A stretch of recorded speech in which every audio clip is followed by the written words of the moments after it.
할렐루야. 복된 저녁입니다. 참 선선한 가을날 이렇게 주님께 나와서 마음껏 또 예배할 수 있으니 얼마나 감사한지 모르겠네요. 천국 혼자 갈 수는 없잖아요. 대구 동부교회 김길복 집사님의 전도 이야기를 담은 책의 제목이 그렇습니다. 천국 혼자 갈 수는 없잖아요. 이분은 혼자서 2030명을 전도를 했습니다. 그리고 전국의 500여 교회를 순회하면서 전도 간증 집회를 하시는 분이시죠. 아파트에서 전도하고, 미용실에서 전도하고, 목욕탕에서 전도하고. 어떻게 목욕탕에서 전도했을까요? 전도지를 코팅을 해갖고 들어가서 전도지 나누면서 전도했대요. 초등학교에서, 고등학교에서, 군부대에서, 미망원에서, 천사원에서 가는 곳곳마다 삶의 현장이 전도의 현장인 거죠.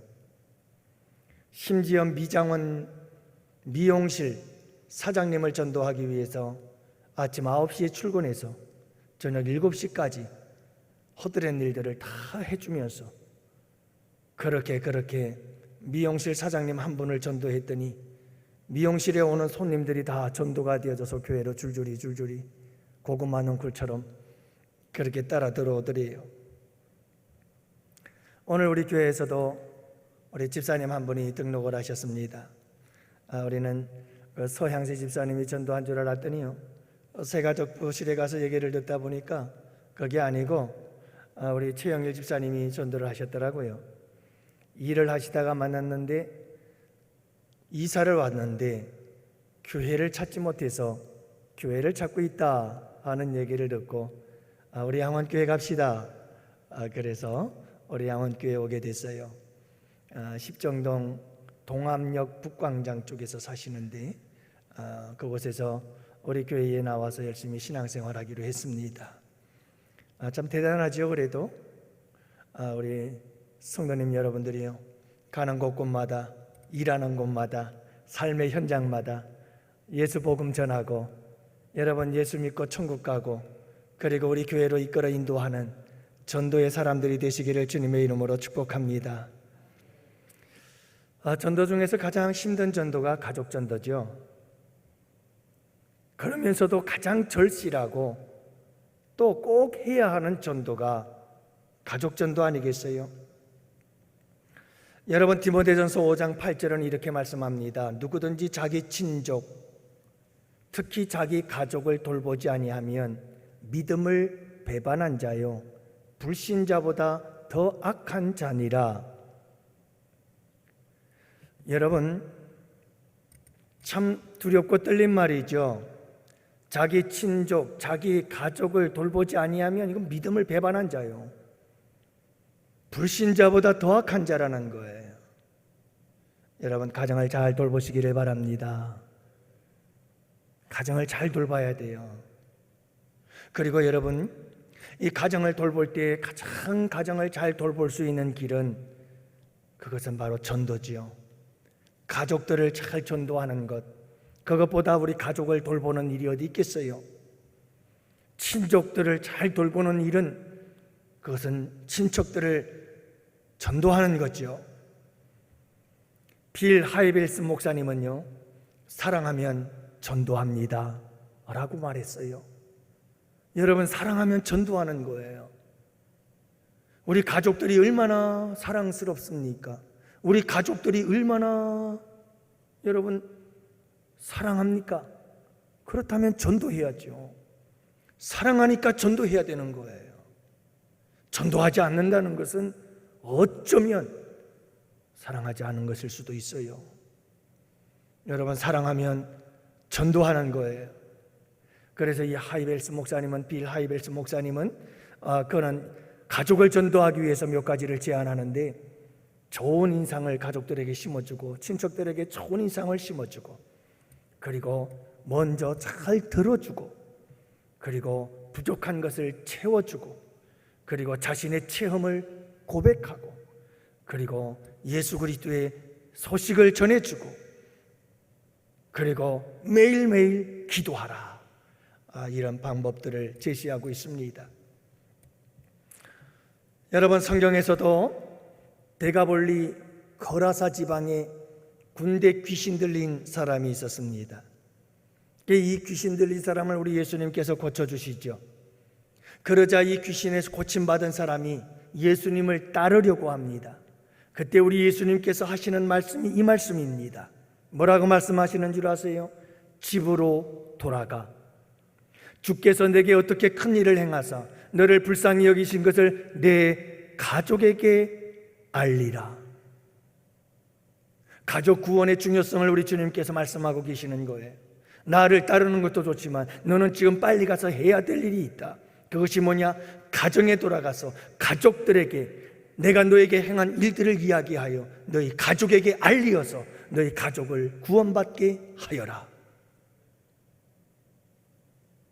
사도 바울은 빌립보 감옥에서 큰 지진이 일어났을 때 간수들이 다 이 감옥의 문이 열리고 결국 죄수들이 다 도망간 줄 알고, 야, 우리는 내일 죽을 것인데 내일 죽으면 뭐하냐? 오늘 죽자 하고 스스로 목숨을 끊으려 할 때 사도 바울과 실라가 여러분, 이 빌립보 감옥에서 여러분, 우리가 여기 있습니다. 그러면서 그들의 죽음을 막잖아요. 그러자 그들이 바울과 실라 앞에 무릎을 꿇습니다. 그리고 이렇게 묻습니다. 우리가 어떻게 하여야 구원을 얻을 수 있겠습니까? 이때 바울이 한 유명한 말이 있죠. 여러분, 사도 바울이 뭐라고 말합니까? 주 예수를 믿으라. 그리하면 너와 내 집이 구원을 받으리라. 여러분, 가정 구원의 역사는 참 소중한 것입니다. 여러분, 가정의 구원의 역사, 가족을 구원하시고 우리의 친척들을 구원하는 역사는 이건 거룩한 사명입니다. 우리가 이 사명을 감당해야 합니다.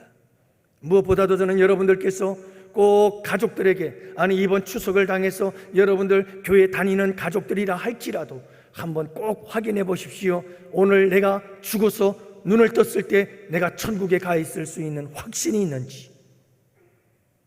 교회 다닌다고 다 구원받는 게 아닙니다.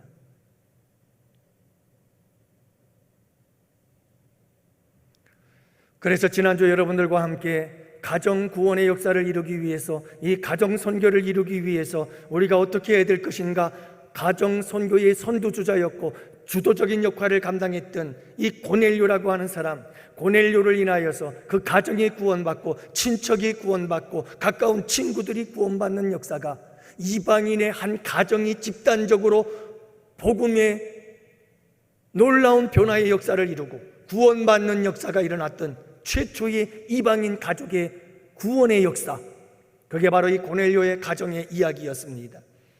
여러분이 고넬료가 어떻게 했기에 그가 이 가정을 구원할 수 있었을까? 로마의 군대장, 여러분, 로마의 백부장으로서, 장교인 그가 이방인으로서 어떻게 그렇게 경건한 삶을 살다가 마침내 예수 그리스도를 듣고 구원을 받을 수 있었을까라고 하는 거예요. 가정 선교의 역사를 이루기 위해서 제가 두 가지를 말씀드리지 않았어요? 먼저 첫 번째로 말씀드린 것이 지난주 하나님과의 관계다. 하나님과의 수직적인 관계 속에서 여러분, 이 고넬료는 경건한 사람이었습니다. 하나님을 경외하는 사람이었습니다. 하나님을 향하여 항상 기도하는 사람이었습니다. 그리고 그는 순종의 사람이었습니다. 그리고 그는 가정에서 예배드리는 기쁨으로 여기고 사모하는 사람이었다라고 하는 사실을 생각이 나시나요? 생각나면 기적입니다. 얼마나 많은 말씀들, 그리고 얼마나 많은 시간들이 지났는데, 그러나 여러분, 잊은 것이 아니고 성령께서 때를 따라 말씀을 생각나게 하셔서 말씀대로 살아가는 거룩한 성도들이 될 수 있도록 역사하실 줄 믿습니다. 오늘은 여러분들과 함께 수평적인 관계입니다. 여러분, 올바른 믿음과 신앙생활은 항상 하나님과 나와의 관계요, 또한 나와 너와 우리의 관계인 것을 잊지 말아야 합니다. 이 두 관계가 아름답게 균형을 이루어야 합니다. 그것이 올바른 믿음입니다. 고넬료는 하나님과 바른 관계를 가졌고 사람들과도 바른 관계를 맺으며 살아갈 사람이었습니다. 그래서 여러분, 이웃과의 관계를 가만히 살펴보면 고넬료는 2절 말씀에 백성을 많이 구제하였다. 우리가 이 고넬료의 이야기 바로 전에 나왔던 이야기가 다비다라고 하는 여선지의 이야기였습니다. 그는 얼마나 많은 구제를 베풀었던 사람인지 모릅니다. 백성을 많이 구제하였던 고넬료, 그는 수평적으로 이웃들에게 모든 사람들과 더불어서 나눔의 삶을 살았습니다. 주는 삶을 살았습니다. 베푸는 삶을 살았습니다. 사랑하는 성도 여러분, 구제는 베풀고 나누고 주는 삶이라고 하는 것은, 이것은 사역이 아니라 그리스도인의 본능적 삶입니다. 그냥 삶의 모습인 것입니다. 왜냐하면 하나님께서는 우리에게 독생자를 주셨고 예수님은 우리에게 당신의 생명을 주셨습니다. 주는 것은 예수 그리스도의 생명의 본능입니다. 이것은 우리가 뭔가를 하고자 해서 하는 것이 아니라 그냥 우리의 삶 속에서 우러나오는 생명의 본능적 행동입니다. 만약에 우리가 예수 그리스도의 사람으로 거듭났는데 여러분, 누군가에게 베풀고 누군가에게 주고 누군가에게 나누며 살아가는 삶이 기쁨이 되지 않는다면 그 생명은 문제가 있습니다. 예수 그리스도의 생명은 무엇을 누군가에게 주고자 계획하고 목표를 세우고 뜻을 정하고 일을 실행하는 것이 아니라 그냥 생명의 본능입니다. 우러나오는 겁니다. 예수 그리스도의 심장 가지고 불쌍한 겁니다. 긍휼히 여기는 겁니다. 그래서 주는 겁니다. 그래서 베푸는 겁니다. 그래서 나누는 겁니다. 그래서 구제하는 겁니다. 고넬료의 삶이 그랬습니다. 주변을 돌아보면 자기밖에 모르는 사람들이 참 많습니다. 다른 사람들이 보이질 않습니다. 나만 보입니다. 그러나 여러분, 우리 예수의 생명을 가진 사람들은 항상 주변을 돌아볼 수 있어야 됩니다. 추석이 가까우고 있습니다. 여러분들은 무엇을 생각하고 계시나요?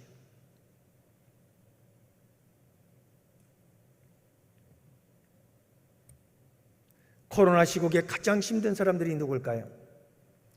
극동방송을 듣다 보니까 어떤 목사님께서 그 말씀을 하시대요. 이분은 특수 목회를 하는 분이십니다. 노숙자들에게 밥을 갖다 주는 사람입니다. 여러분, 이 시대에 지금 가장 힘든 사람들이 누구냐? 노숙자들입니다. 모이질 못하게 만들어버렸습니다. 그렇다면 여러분, 이 노숙자들이 모여서 함께 밥을 먹지 못한다면 그들은 죽으란 말인가요? 그래서 이 목사님은 노숙자들을 위해서 목숨을 걸고 일을 하고 있습니다. 어떤 일이 닥쳐와도 자기들이 책임을 져야 하는 상황 속에서, 그럼에도 불구하고 이들에게는 한 끼가 생명이다. 그러므로 그는 쉬지 않고 이 힘들고 어려운 시국 속에서도 노숙자들에게 밥을 갖다 전달해 주는 일을 하고 있습니다. 여러분, 이것은 사역이기보다는 그냥 우리 예수 믿는 사람들이 삶 속에서 본능적으로 예수의 생명으로 함께 실행해 나아가야 할 아름다운 삶의 모습인 줄을 믿습니다. 추석이 가까우면 가까울수록 외로운 사람들은 더 외로워지는 거죠. 차라리 이런 명절이 없었으면 좋겠다 할 만큼, 더구나 여러분, 가족들에게 버림을 받고 홀로 외롭게 살아가는 독거노인들, 다행히 자녀들이 있어서 찾아오는 그런 분들은 얼마나 행복하겠습니까마는 여러분이 명절에도 홀로 외롭게 지내야 하는 노인들이 얼마나 많은지 모릅니다. 또 여러분, 이 시대의 젊은이들이 취업을 하기 위해서 노력하고 애를 썼지만 취업도 하지 못한 채 여러분, 가족들과 함께 모임이 너무너무 괴롭고 고통스러워서 이 추석 명절을 홀로 외롭게 지내야 되는 젊은이들도 얼마나 많은지 모릅니다. 그들을 생각할 줄 알고 그들을 불쌍히 여길 줄 아며 그들에게 여러분 따뜻한 사랑을 베풀고 나눌 수 있는 삶, 이것이 우리 예수 믿는 사람들의 삶이어야 되는 줄을 믿으시기 바랍니다. 가정에 이런 구제의 은총이 있기를 축복합니다. 여러분들의 가정에서 구제하는 모습을, 사랑을 베풀고 사랑을 나누고 사랑을 주는 그 아름다운 모습들을 여러분들의 자녀들이 볼 수 있게 되기를 축복합니다. 교회에서뿐만 아니라 가정에서도 여러분, 우리 엄마 아빠는 참 힘들고 어려운 사람들을 돕기를 기뻐하시는 분이시오. 우리의 자녀들이, 그래서 우리의 부모님은 참 존경할 만한 분이시라는, 베풀고 나누며 사랑을 실천하시는 우리 부모님들의 모습을 바라보며 감동을 받을 수 있다면 그 부모님은 존경받는 부모가 될 것입니다. 그리고 그는 가정 선교를 능히 이루게 될 줄로 믿습니다. 여러분, 이런 아름다운 사랑의 실천이 여러분들의 가정에서 있게 되기를 원하고, 여러분들이 예수 믿는 우리가 주도적으로 이런 일들을 이루어 나갈 수 있게 되기를 원합니다. 두 번째로는, 여러분 7절 말씀에 보면 마침 말하던 천사가 떠남에 고넬료가 집안 하인들과 부하 가운데 경건한 사람 하나를 불러서 베드로를 청하러 욥바로 보내는 장면이 기록되어 있습니다. 여러분, 여기서 보면 고넬료는 여러 사람과의 관계 속에서 참 지혜로운 사람이었다는 것을 알 수 있습니다. 저는 굉장히 지혜를 사모합니다. 그리고 지혜를 정말 좋아합니다. 여러분들에게도 우리 주님이 주시는 지혜가 함께 하시기를 원합니다. 그렇다고 제가 지혜로운 사람이라는 말은 아니에요. 지혜를 갈급해하고 지혜를 사모해요. 그래서 중학교, 고등학교 다니면서 새벽제단을 쌓기 시작했는데, 그때부터 하나님께서 구한 것들이 지혜예요. 지혜. 성경을 듣고 새벽 시간에 가서 말씀을 듣고 그러는데 얼마나 그 말씀이 지혜로운 말씀인지. 예수님의 지혜가 너무 놀라워요. 모함을 하기 위해서, 우리 예수님을 함정에 빠뜨리기 위해서 사방에서 막 시험을 하고 막 질문을 하고, 이런 함정의 질문 저런 함정의 질문을 하는데, 와, 우리 예수님 대단하시대요. 기가 막히게 한 방씩 먹여요. 꼼짝 못하게 만드시는데 그 지혜에 너무 빠져버렸어요, 제가. 그래서 그때부터 하나님 붙잡고 기도했죠. 아버지, 제게 지혜를 주십시오. 이 미련퉁이한테 지혜를 좀 달라고, 지혜로운 사람 되게 해달라고. 여러분, 이 고넬료는 참 사람을 잘 다룰 줄 아는 사람이에요. 베드로를 청하기 위해서 사람들을 보내는데, 여러분 참 경건한 사람을 선택해서 무리하지 않고 참 경건하여서 베드로를 잘 모시고 올 수 있는 사람, 참 여러분 이렇게 지혜롭게 사람을 잘 다룰 줄 아는 사람, 이런 사람이 바로 고넬료였다라고 하는 거예요. 사랑하는 성도 여러분, 이 모습을 보아서 고넬료는 가정에서 가족들과, 그리고 가족의 여러분 부하들과, 그리고 이 백부장으로서 신하들이 있었는데 그 신하들과 모든 사람들과의 관계 속에서 사람을 대하는, 그리고 사람을 다룰 줄 아는, 사람과의 관계를 잘 맺을 줄 아는 아주 지혜를 가지고 있었던 사람이었다는 것을 알 수가 있습니다. 여러분, 가정의 선교, 가족 구원이라고 하는 것은 그냥 되어지는 것이 아니거든요. 사실 가정에서 가장 큰 상처를 받습니다. 부부지간에 가장 큰 아픔과 상처를 받을 수 있고요, 부모와 자녀지간에 가족 안에서 얼마나 많은 아픔과 상처를 받게 되는지 몰라요. 왜 그런가? 그 이유는 하나예요. 서로가 서로를 대할 줄을 몰라요. 지혜롭지를 못한 거예요. 여러분, 모든 인생이 그런 것처럼 가정생활도 마찬가지예요. 서로가 서로를 어떻게 대하고, 서로가 서로를 어떻게 우리가 여러분 서로 잘 다룰 수 있을까? 그 기술이 우리에게 필요한 거예요. 여러분, 그게 지혜이거든요. 가정 선교를 위해서 이게 절대적으로 필요합니다. 우리 예수 믿는 사람들이 믿지 않는 우리 가족과 친척과 친구들을 전도하기 위해서 중요한 것이 뭐냐? 어떻게 하면 그 사람들과 지혜롭게 잘 얘기 나눌 줄도 알고, 그 사람들과 지혜롭게 관계를 맺을 줄도 알고, 그 사람들과 지혜롭게 그들을 도울 줄도 알고, 그들의 도움을 받을 줄도 알며, 그렇게 서로 아름다운 모습으로 여러분 아름다운 교제를 만들어갈 수 있는 것, 이것이 우리에게 중요한 것이에요.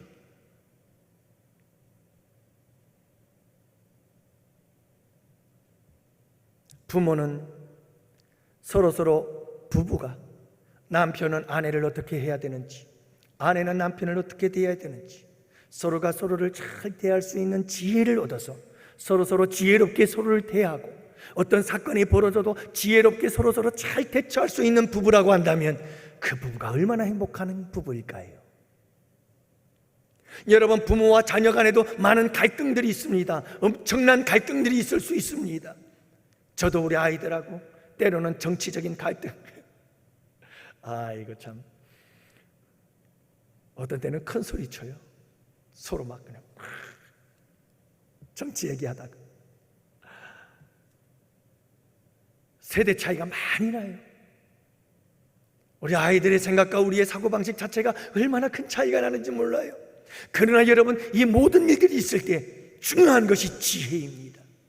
우리가 서로 지혜를 구하고 지혜를 여러분 짜내고 성령께서 주시는 지혜를 가지고 우리가 서로를 지혜롭게 대하게 되어지면 가정에서 갈등이 해결되어지고, 가정에서 상처가 사라지게 되고, 오히려 받은 상처가 치유되어지는 역사가 일어나게 되는 줄을 믿으시기 바랍니다. 여러분, 이 지혜를 배워야 합니다. 사람과 사람이 더불어 살아가는 이 세상 속에서 특히 여러분, 우리 가정을 선교하기 위해서 우리에게 중요한 것은 우리 가족들을 대하는 지혜로운 방법들입니다. 여러분, 이 지혜가, 사람을 다루는 지혜가 얼마나 중요한지 몰라요. 우리의 청년들 여기 나와 있는데요, 여러분, 하나님께서 요셉을 국무총리로 세우기 전에 가장 마지막으로 요셉을 훈련시킨 그 훈련 과목이 뭔지 아십니까? 보디발 장군의 집에서 경제를 담당하며 경제를 압니다. 경제 공부하세요. 청년들은 경제 공부를 좀 해야 돼요. 여러분, 이 경제를 모르면 안 돼요. 여러분, 그렇잖아요? 직장 얻어서 월급 받아 돈 버는 시대는 끝났어요. 절대로 돈 못 벌어요. 지금 앞으로의 시대는 더 심합니다. 앞으로의 시대는 열심히 직장 생활에서 번 돈을, 종잣돈을 만들어 그 종잣돈을 가지고 재투자하지 않으면, 그 재투자를 통해서 돈을 벌지 않으면 절대로 경제적인 부유함을 누릴 수가 없게 됩니다. 그렇잖아요? 그러려면 경제를 알아야 돼요. 경제를 모르면 안 되는 거예요.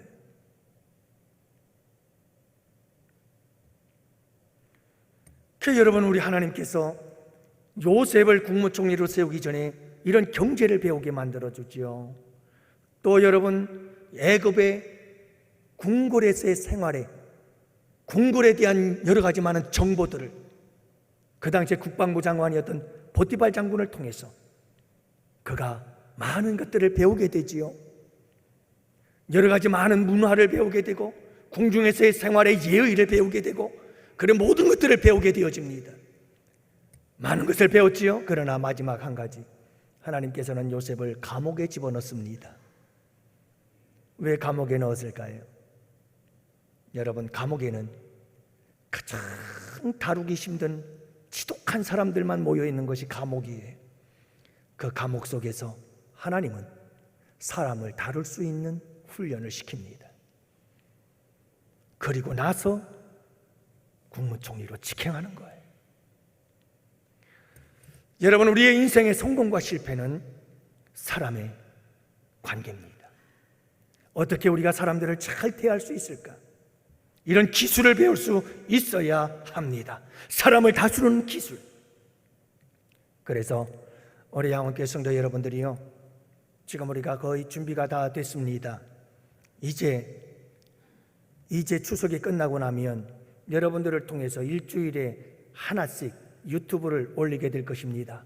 구역장, 구역교사들은 필수 뿐만이 아닙니다.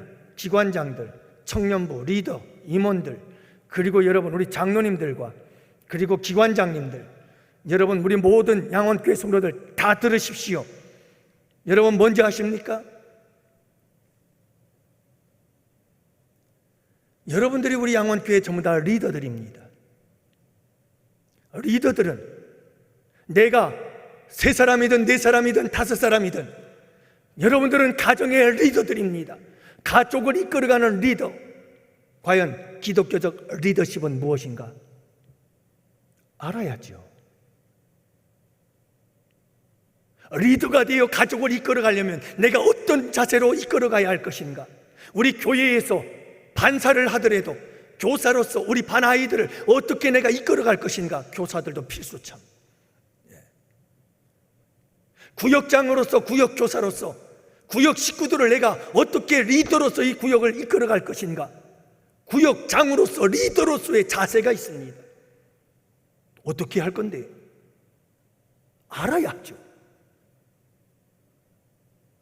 그래서 리더십에 대한 강의를 15분가량 분량으로 시리즈로 해서 계속해서 내보낼 겁니다. 우리 부교역자 3분을 통해서 오래전부터 준비했습니다. 몇 달 동안을 준비한 겁니다. 또 하나, 상담입니다. 여러분, 우리 모두는 다 예수 그리스도의 치료자인 줄을 믿으시기 바랍니다. 우리는 다 치유자가 되어야 됩니다.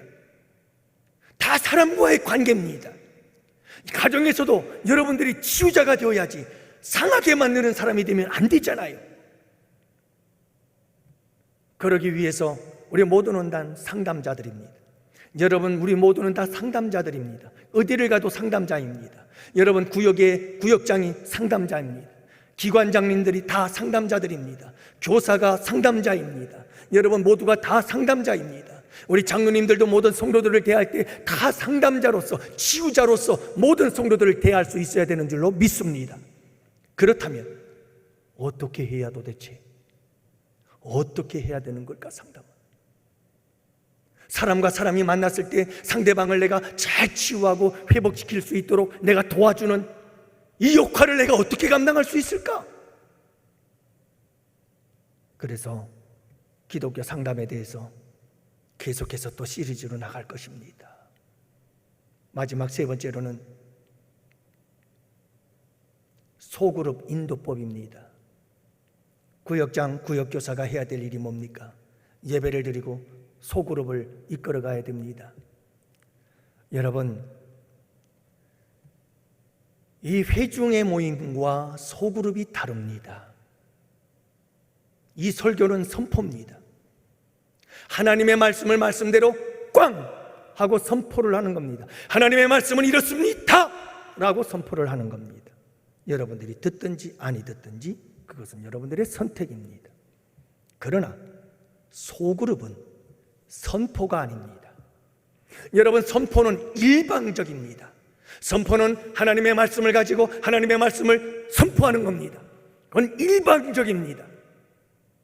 그러나 소그룹 모임에서 리더들이 해야 될 일은 소그룹을 인도할 때에는 쌍방간에 서로 교류가 이루어져야 됩니다. 쉐어링이라고 합니다. 나눔이 있어야 됩니다. 소그룹을 인도할 때 리더가 혼자서 30분 모이면 25분 동안 나 혼자 얘기하고 그리고 끝나고, 그건 소그룹의 모임, 바른 모임의 자세는 아닙니다. 소그룹은 리더는 내가 이야기를 많이 하는 게 아닙니다. 많이 이야기를 듣는 겁니다.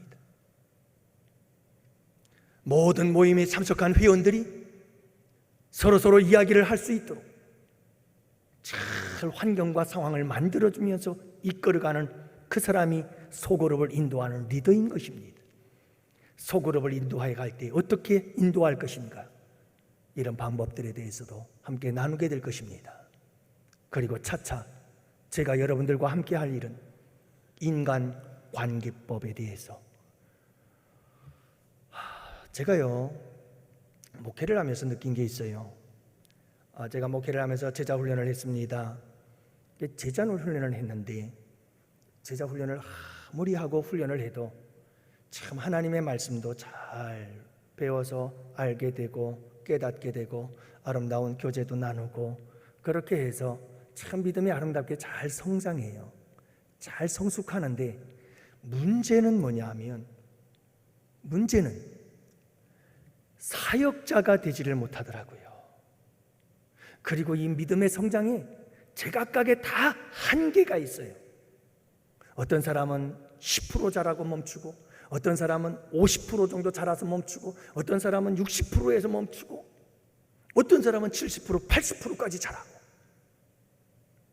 근데 이 자라지 못하는 사람들을 가만히 살펴보니까 내면에 상처가 있어요. 이 내면에 상처가 있는 사람은 리더로서 자라지를 못해요. 왜냐하면 가시가 돋쳐 있어서. 그래서 모든 사람들을 포용할 수 있어야 되는데 포용하지를 못해요. 찔러요. 그래서 리더로서 적합하지 못한 이 부분이 치유되고 회복되지 않으면 안 되는구나. 그 사실을 하나 깨달음과 동시에 또 하나는 뭐였느냐면 인간관계예요. 인간관계를 하는 법을 몰라요. 성경도 알고 기도도 잘하고 모든 열심도 있고 열정도 있고 그냥 헌신도 있고 모든 게 다 있는데 문제는 뭐냐 하면 어떻게 사람과 사람과의 관계를 잘해야 되는지를 몰라요. 여러분, 교회 안에서의 일은 나 혼자 하는 게 아니거든요. 함께 협력해야 되거든요. 그러면 그것은 모든 관계예요. 관계. 근데 그게 안 되는 거예요. 그래서 그때부터 제가 책을 읽으면서 준비하고 개발한 인간관계에 대한 것이 있어요. 기회가 되면 여러분들과 함께 나눌 수 있는 기회가 올 것입니다. 사랑하는 성도 여러분, 우리 가정에서 사람과 사람과 아내와 남편, 남편과 아내, 부모와 자녀, 자녀와 부모가의 아름다운 관계를 잘 맺을 수 있도록 여러분들이 지혜로운 하나님의 사람들이 되시기를 축복합니다. 그러면 우리 가정이 구원의 역사가 꿈틀거리며 살아나게 될 줄을 믿습니다. 시간이 많이 갔습니다. 결론으로 갑니다. 모든 것 건너뛰고 여러분, 고넬료의 가정의 구원, 그 구원의 성취, 가족 구원의 마지막 성취를 이루시는 분은 누구신가? 성령님이십니다. 이게 답입니다. 그래서 여러분 마지막 부분에 성령이 임하시죠. 베드로가 복음을 전하고 설교할 때에 그 설교를 듣던 고넬료의 가족과 친척들과 가까운 친구들이 여러분 그들에게 놀라운 성령의 역사가 임하게 되는 것을 보게 되어집니다. 성령의 역사가 아니고는 가정구원의 완성이 가정구원의 성취가 있을 수가 없구나. 그렇습니다. 아무리 사람이 노력해도 성령께서 역사하지 않으면 안 되는 거죠. 그래서 기도가 필요한 겁니다. 그렇다고 우리가 여러분 가만히 있는다고 할 수는 없습니다. 그래서 고넬료처럼 주도적으로 기도하면서 열심히 아름다운 관계들을 만들어가고 또 여러분 사람은 지혜롭게 모든 관계를 만들어가고 그리고 뿐만이 아니라 아름다운 구제와 베품과 나눔의 삶을 살아가고 그렇게 칭찬받는 삶을 살아가고 그 외에도 오늘의 말씀들을 보면 여러분 겸손이죠. 겸손. 베드로 앞에 엎드려 전하는 참 이거는 대단한 사람이에요. 정말 대단한 사람이에요. 여러분 로마예요. 로마. 유대 민족을 식민지로 삼고 있는 로마의 백부장이에요. 유대 땅에 파송을 받은 총독부의 그 관할의 군부대 장관이에요. 장교예요. 베드로 식민국가예요. 근데 그 베드로에게 오자마자 넙죽 엎드려 절한다니까요. 참 겸손한 사람이에요. 정말 겸손한 사람이에요. 사랑하는 성도 여러분, 이 아름다운 모습으로 고넬료처럼 우리 가정의 구원의 역사를 주도해 나가시되 거룩한 성령님께서 역사하시기를 기도하면서 성령 역사하심을 통해서 우리 가정들이 가족들 모두가 다 구원받는 역사가 일어나게 되기를 주님의 이름으로 축복합니다. 기도합시다.